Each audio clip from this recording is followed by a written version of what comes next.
Second kick, baby. Whoa!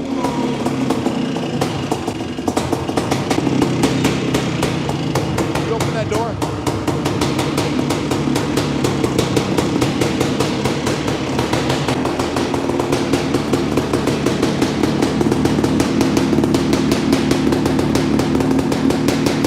This thing's badass.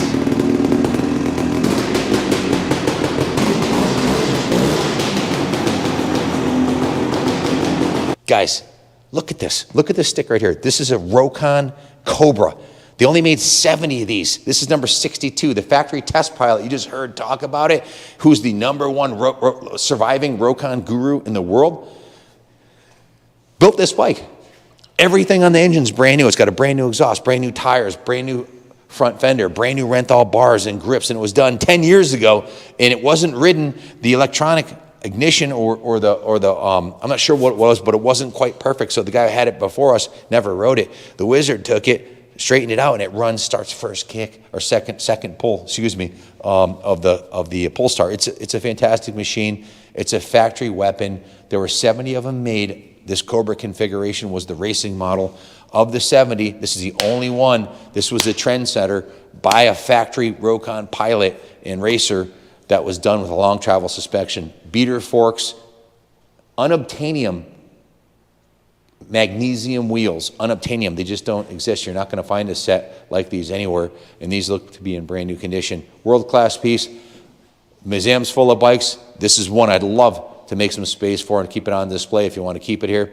If you want to ship it anywhere in the world, we can get it shipped reasonably. Give us a call, 860-454-7024. Full provenance on this, guys. But guys, very rarely do you get full provenance in history on a 50-year-old motorcycle, because the guys who usually bought them are dead, sadly. You heard it from the man himself, the Mako guru, the Rokon guru, Mike. Junior, you want to add anything about this classic?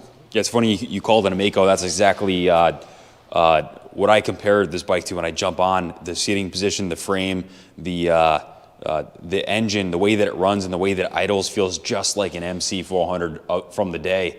This is definitely, a stout racing engine that was right up to par with the European bikes of the day. This thing is just absolutely badass. And since it's been gone through, I mean, dude, it revs right out. It does wheelies.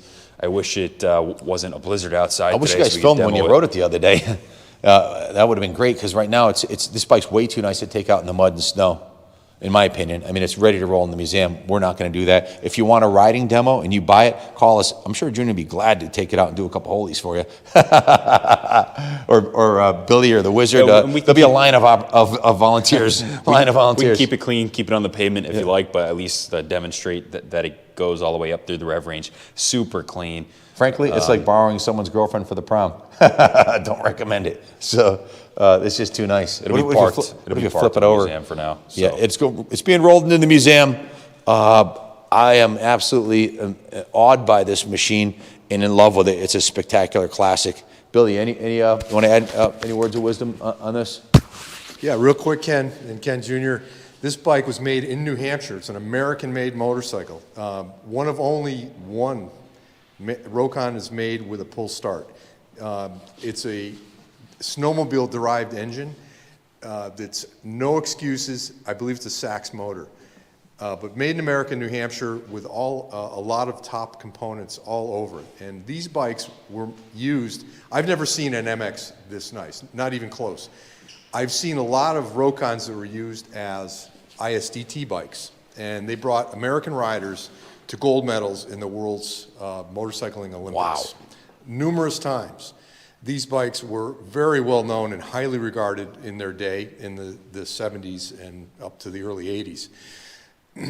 So, in fact, one guy, Jim Hollander, he invented hot grips for motorcycles.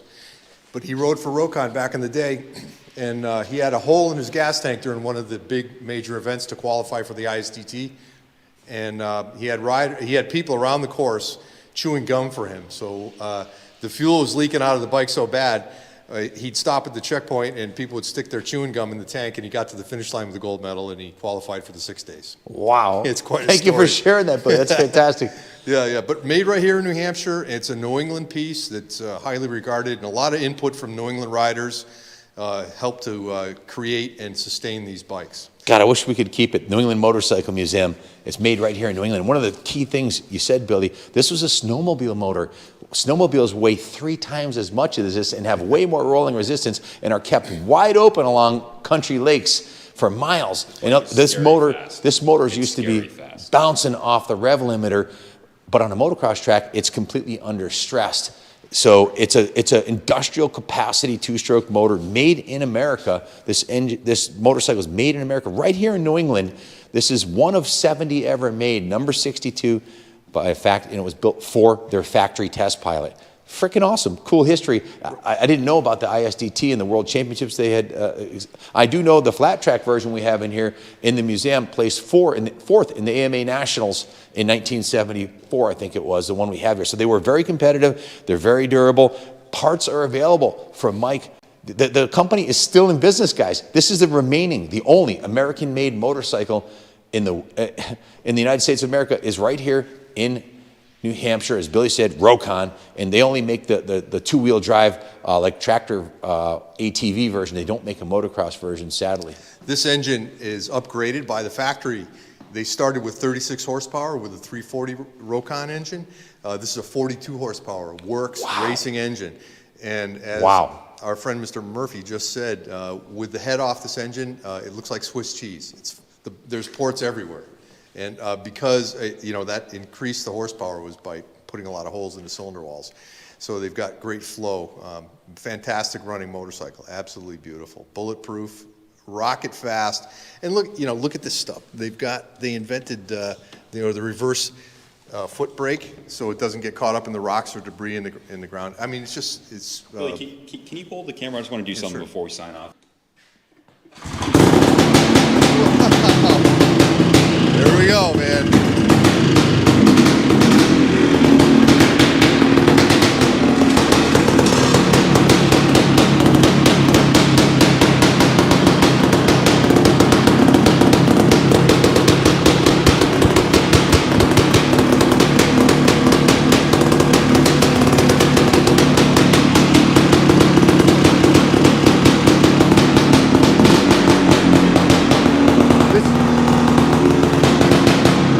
Guys, there's no piston slap, there's no rattle, there's no crank noise. This is a brand new Works 2-stroke racing motor built by the #1 guru who was a factory pilot.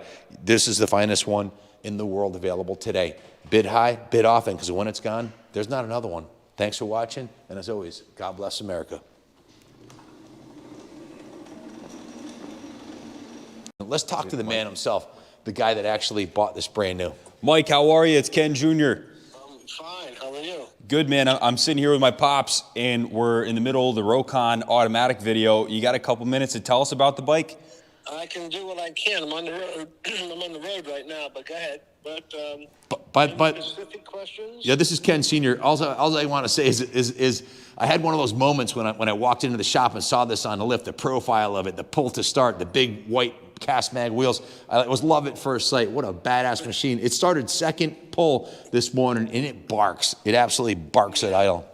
Yeah, it does. So what happened was in '74, Rokon made about 70 of those. They only made 70. This is number 62, right? Right, that's idea. But that particular bike was mine. But that has a different suspension. Got the long. See, in '74 was all vintage. See, in '74. How did you? Was this like ahead of its time? Was this like a factory? You were a factory racer, right? Yeah. So we did some stuff. We had the ability to do that stuff.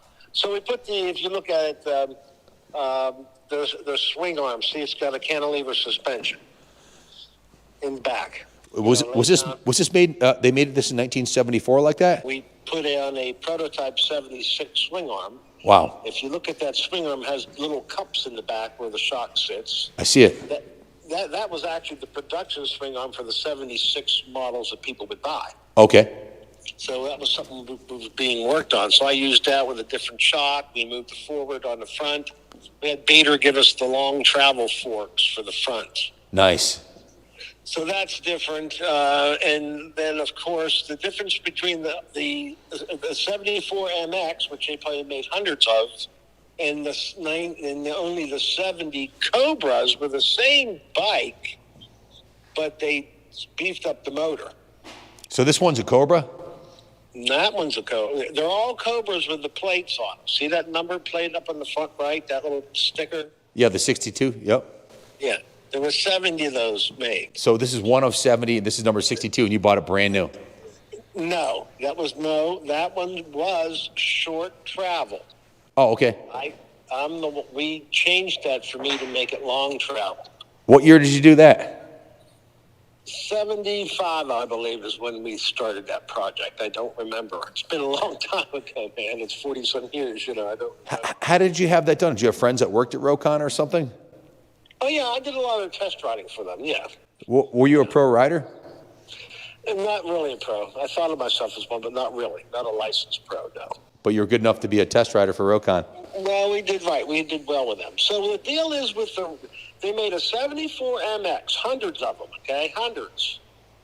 Then they made the bike, 70 of them, Cobras. Okay.